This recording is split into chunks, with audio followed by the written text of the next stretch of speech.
Tara. Ikaw mag-drive. Okay. Tara, let's go.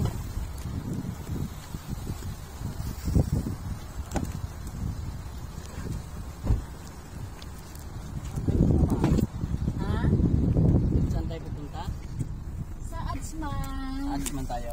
Ay guys, papunta na kami ng Adsman. Sinundo ko lang yung anak ko kasi Seatbelt mo na kayo ha? excited ako dahil may i-surprise ako sa aking anak. Ano yun?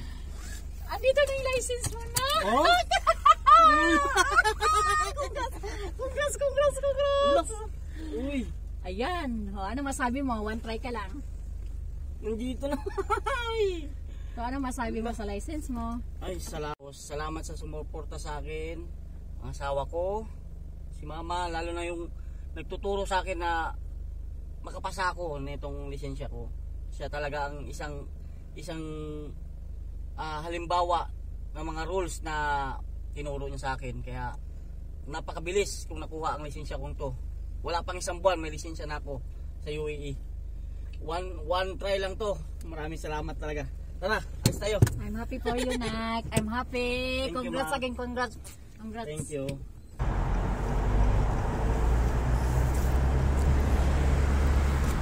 If you want driving, Hindi, magaling yung teacher ko eh. okay, can Tapos contact yung me. suporta ng asawa ko. Ano, ito yung adnock mo. Ba't hindi ka napagasolina? Asach mo na.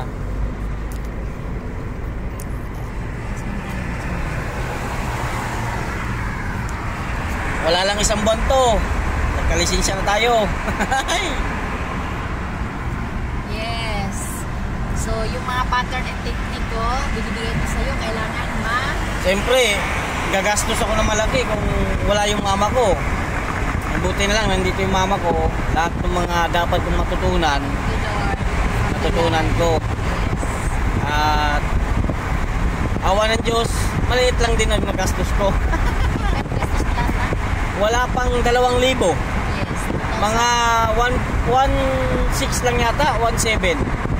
Plus ano pa, yung pagkuha, siyempre hindi, yung sa pagbayad ko ng lisensya, para makuha ko yung lisensya ko, 300, well, hindi pa kasali yun. Kumbaga sa pag-driving lang, Okay. Oo, kasi 1.6 lang mahigit. sa driving. O kasi normal na magbabayad ako ng 300. Pag pininta ko lahat nga, abot ng 2,000. 2,000 lang. Pero kung hindi ko kwentahin yung pagbayad ng lisensya ko, 1.6 lang. Kasi babayaran mo sa ano sa ano to yung ano ba? Yung MOI? MOI ba yun? Oo. Magbabayad ka ng ano sa kanila, parang tax yata yun. 300 plus para makuha mo yung lisensya mo. Hindi, pag inat mo yun, 2,000 talaga. Pero sa driving talaga, mula nung simula hanggang 1.6 lang. Wala pang isang buwan, guys. Ito na oh. One try. Alam nyo ba, kwento ko lang ha. Yung pulis na nag-ano sa amin, nag-exam. 4 kami. Sa akin lang siya puro sigaw, pagalit. Puro hinahanapan niya ako ng paraan na magalit siya. Yes, dahil sa tinuruan ko wag sundin. Ay, ang inisip-isip ko, bahala ka yung tama lang ako. Sinunod ko lang yung payo sa master driver. Ito, awa ng Diyos. May lisensya na ako. Yes guys, mga gusto mag-driving dyan, ayan.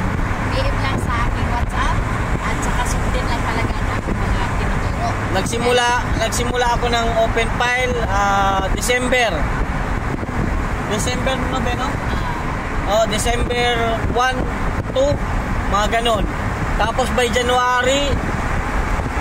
December 10, nagsimula na ako mag-training ng driving. Tapos by January ng 8, 9, nakuha ko na. Mayroon na akong lisensya. Nakapasa na ako sa exam ko. Basta may mga pattern technique lang tayo. Sundin lang yung pattern technique. Yun guys, thank you so much. Eto nga pala, pauwi na kami ng Achman. Sorpresa ako. Ayun, lisensya ko. Ginto to guys, ginto. Ito ang kaya. Ginto to kasi sa totoo lang, ang lisensya sa Dubai, napakahirap kunin. Kaya ginto. Sa lahat, kasi kay Lord. Kaya, Sa pagtiis mo sa trabaho mo, binigay ni Lord ang license mo. kaya guys, ito. Maraming salamat. Salamat. Dito lang kami.